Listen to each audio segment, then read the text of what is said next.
नमस्कार, मैं रवश कुमार। दोस्तों, यह वक्त भारतीय राजनीति में एक नए अध्याय की आहट लेकर आया है, जहां पर कभी देश के कोने कोने में जीत का परचम फहराने वाली बीजेपी के लिए अब वही जनता सवाल पूछ रही है। और वह जनता जो कभी नरेंद्र मोदी के हर भाषण पर तालियां पीटती थी, आज थकी हारी नजर आ रही है। और वह कार्यकर्ता जो हर चुनाव में जोश से प्रचार में लगे रहते थे, अब मायूसी में चुप बैठे।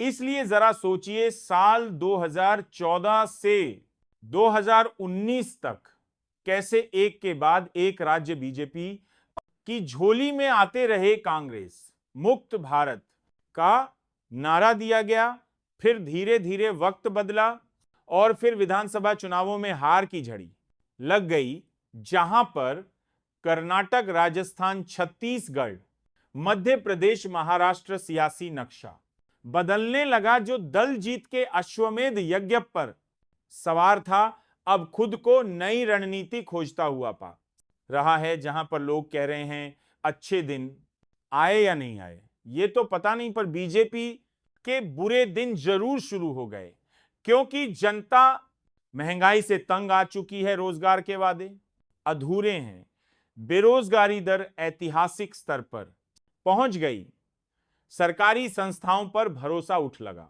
और हर चुनाव में जाति समीकरण और ध्रुवीकरण की राजनीति कमजोर पड़ती दिख रही है। जहां पर महाराष्ट्र में शिवसेना छीन गई, कर्नाटक में कांग्रेस की वापसी हो गई, हिमाचल में सत्ताधारी पार्टी सत्ता बचा नहीं पाई, और बंगाल में जो आंधी बीजेपी ने सोची थी वह ममता बनर्जी के तूफान के सामने बौनी रह गई।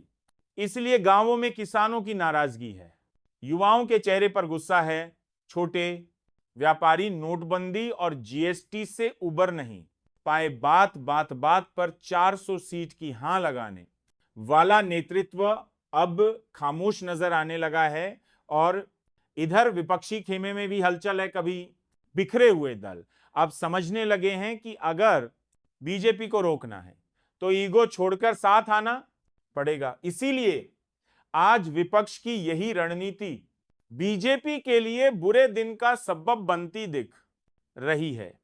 जहां पे बीजेपी की सबसे बड़ी ताकत सोशल मीडिया मानी जाती थी, आज वही सोशल मीडिया पेट्रोल डीजल की कीमतों का, युवाओं की नाराजगी का, महंगाई का, बेरोजगारी का कच्चा चिट्ठा खोल रहा है।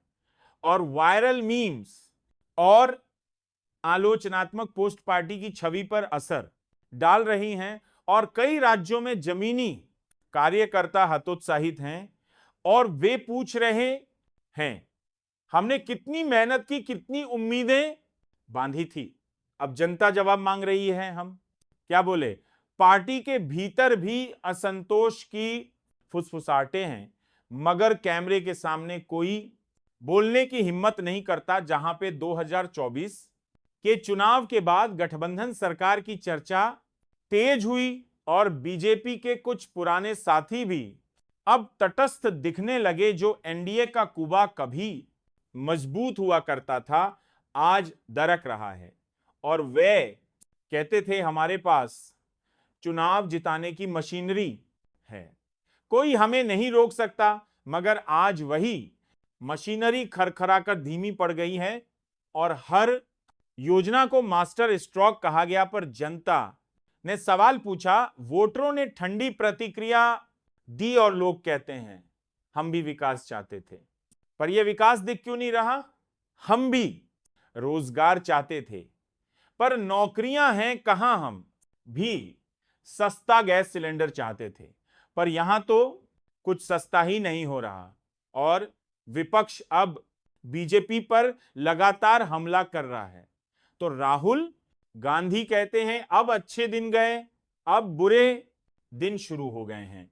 और ममता बनर्जी कहती हैं अब सत्ता का घमंड टूटेगा। और अखिलेश यादव कहते हैं जनता की अदालत में बीजेपी को सजा मिल रही है। और वही चुनाव विश्लेषक मानते हैं बीजेपी के लिए यह वक्त सिर्फ चुनावी रणनीति बदलने का नहीं, बल्कि आत्मचिंतन करने का है, जहां पे जनता की नाराजगी को अगर सुना नहीं गया तो बुरे दिन और लंबे हो सकते हैं। इसीलिए सत्ता का नशा बहुत मीठा होता है, पर जब जनता का भरोसा टूटता है तो वही सत्ता बोझ बन जाती है। इसीलिए बीजेपी अब उसी दौर में दाखिल हो चुकी है जहां हर जीत मुश्किल और हर हार भारी पड़ रही। इसीलिए दोस्तों सवाल पूछते रहिए, क्योंकि सवालों से ही लोकतंत्र जिंदा रहता है। और आज बीजेपी के बुरे दिन शुरू हुए हैं, कल किसके होंगे ये जनता तय करेगी। तो दोस्तों मैं रवश कुमार आपसे फिर मिलूंगा ऐसी ही किसी राजनीतिक पड़ताल के साथ। तब तक सवाल कीजिए, सत्ता से डरिए मत।